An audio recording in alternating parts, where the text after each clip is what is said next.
Hello, GBA fans. Welcome back to the Week 4 recap for GBA Season 10. My name is Aster, and I am joined by my former rival, now turned co-host, Jolt. How's it going, buddy? Good. How's it going, guys? Happy to be here once again for the weekly recap, and that's so true. We did have some crazy matches back in the day, and we kind of, I don't know, someday maybe it'll return. We'll see. But yeah, we can go ahead and hop right on into this week's recap, starting with the standings for where we sit now after 4 weeks of action in this GBA Season 10.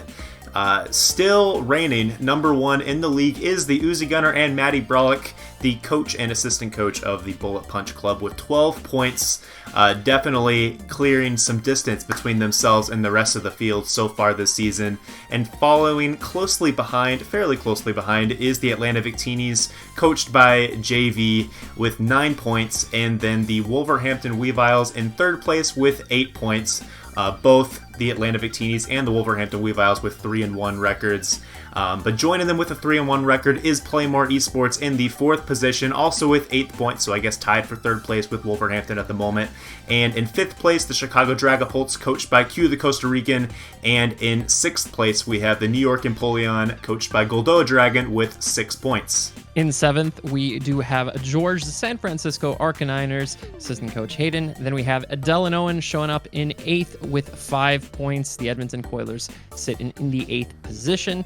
Calgary Flamethrowers are sitting in 9th with 4 points. Borussia Donphan closely behind with 3 points in the 10th position. Snugglers with 2 points in 11th, and in last, with finally a point on the board, is going to be the Copenhagen Sawsbucks, coached by Frosted. And now let's kick it off with our first match of the week, where an underrated threat shined between the Borussia Donphan and the New York Empoleon. Borussia's Venomoth was the first Pokemon to appear from their side, and it immediately made an impact. The game opened with a Sleep Powder onto New York's Zapdos, followed by multiple Quiver Dances as Venomoth appeared poised to put a giant dent in Goldoa's team. It did just that, as Zapdos was KO'd, Fortress was brought down to its sturdy, and Ceruledge was left taking a snooze. When Venomoth went down, Lars brought in Volcanion to KO the Fortress, and Goldoa responded with his Mew. It was at this point when New York revealed its evasiveness training throughout the week, as Mew dodged a Steam Eruption, set up a Dragon Dance, and KO'd the Volcanion.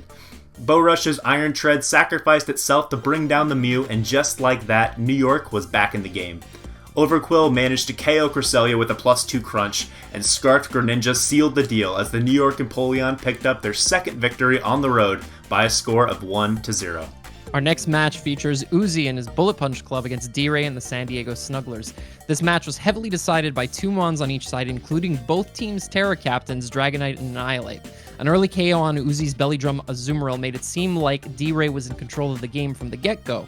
However, the damaged Azumarill inflicted on San Diego's Muck before dropping, along with an important Make It Rain critical hit into Iron Jugulis just 2 turns later, would prove to open a few game-determinant doors for the Bullet Punch Club's offensive and defensive threats.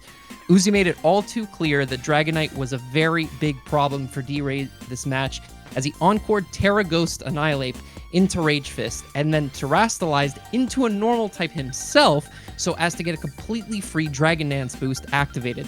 The following turns resulted in Uzi knocking out the previously weakened Iron Jugulis and then weakening the opposing Klefki and Annihilate to half health each, from where the latter was now in range of Choice Specs, yes, Choice Specs Meowscarada's Dark Pulse, a now completely free click into the Snugglers' AV Jugulis team. Shedshell Water-Absorbed Clodsire was now free to take on D.Rey's remaining Palafin, Screens Klefki, and Gothitelle forced into 50-50s every turn, with a Meowscarada lurking in the back. And D.Rey would have gotten solid damage off on the Meowscarada if not for Uzi's top play this game of leveraging his half-health Galarian Zapdos as a switch into Gothitelle's Dazzling Gleam, predicting the Meowscarada switch-in.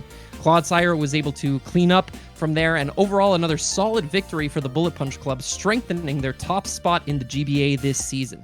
And now let's take a look at our matchup of the Wolverhampton Weaviles visiting the Chicago Dragapults, where offensive pressure was on full display. Just Weavile had a slow start to the game, courtesy of Q's Mesprit packing both Light Screen and Thunderwave. This completely neutralized Galarian Moltres, and things seemed to be going in Chicago's favor. However, the Wolverhampton Weaviles did an excellent job of making the best out of every situation, breaking through paralysis to land a berserk-boosted Hurricane on the Iron Hands. From here, Just Weavile navigated around remaining screens turns to better position his team by removing Stealth Rock and making great switches to keep his biggest threats healthy. Just Weavile then seized momentum by swapping in his Iron Leaves on a Trailblaze from Tauros, clicking Swords Dance and pressuring Q's team for the rest of the game with relentless offense. And of course, we must mention Jack's decision making with Walking Wake as the absolute top play in this game. After KOing the Terra Ironmoth with a Specs Draco Meteor, Jack decided to stay in the face of a Dragapult to drop another Draco, KOing the Dragapult before it could even think about a Dragon Dance sweep. This game was insane, so make sure to check out the battle uploads on both coaches' channels. Wolverhampton takes it, 3-0. Our next match features Frosted and her Copenhagen Sawsbucks versus Galleytite and the Calgary Flamethrowers.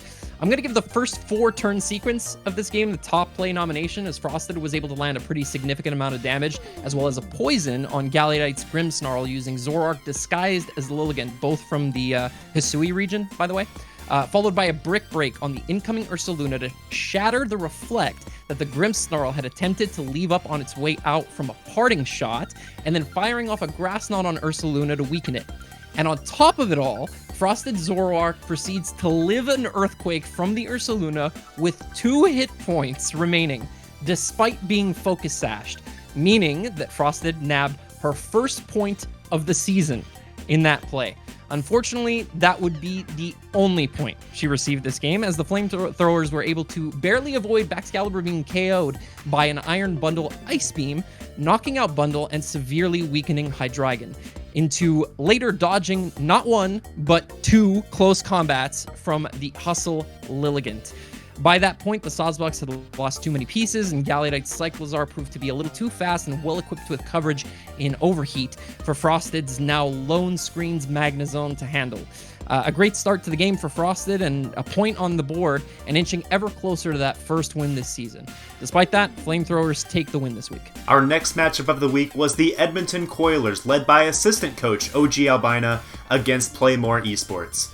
In this week's must-see Clash in the Swamp, Playmore once again showed the importance of preparing for underrated threats.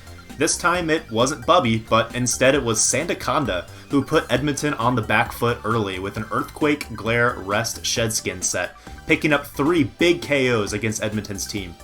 Later, Edmonton's Tyranitar forced out the Sandaconda and lands an Ice Punch Freeze on the incoming Hisuian Samurott to turn the tide in the battle. Now on the back foot, Playmore head coach Ben is forced to sacrifice his Hisuian Samurott before it could do anything in the match. Playmore's Slitherwing takes the KO on Tyranitar, but allows Edmonton's Iron Valiant to enter the battle, knock out the Slitherwing and Torkoal, and threaten to take the game. However, thanks to clever coaching and Roaring Moon's brand new Terra Flying typing, Playmore survives Iron Valiant's barrage of Moonblasts and stands strong at home with a narrow 1-0 victory. Few potential throw turns there near the end, but a victory nonetheless. And that brings us into our final match this week, which sees George and the San Francisco Arcaniners taking on JV and the Atlanta Victinis. As we've seen in multiple games earlier this season, and as we know from George's previous stints in the GBA, the Arcaniners were able to secure a majority stranglehold on this game for the most part, starting with the Tinkaton knocking out the Abomasnow, one of 2 obstacles in Regieleki's way, and then utilizing Magnet Rise on that very same Eleki to enter a favorable 1v1 with the Sandy Shocks. However, lack of knowledge of a Bleak Windstorm's existence, coupled with an overestimating of Volcarona's breaking power, landed George in some hot water toward the tail end of the game. George assumed that the charcoal-boosted Volcarona, if capable of forcing the Skeleturge to terrestrialize into a fairy type out of fear of getting hit with a Terra Blast water, would be able to break down the Crocodile with Fire Blasts.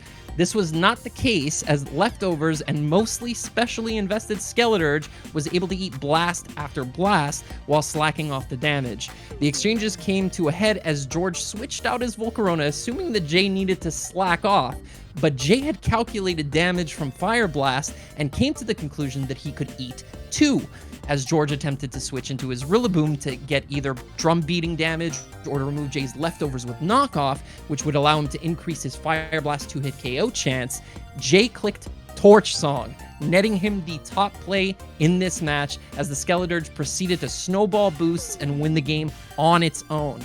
Another win for the Victinis and another loss for the San Francisco Arcaniners, double fire spammers, landing them at 3-1 and 1-3 records respectively after week 4. And that's it for this week's games. Make sure to check out all the coaches in the description down below. Make sure to go and give them some love, like their videos, and we got more games coming for you next week.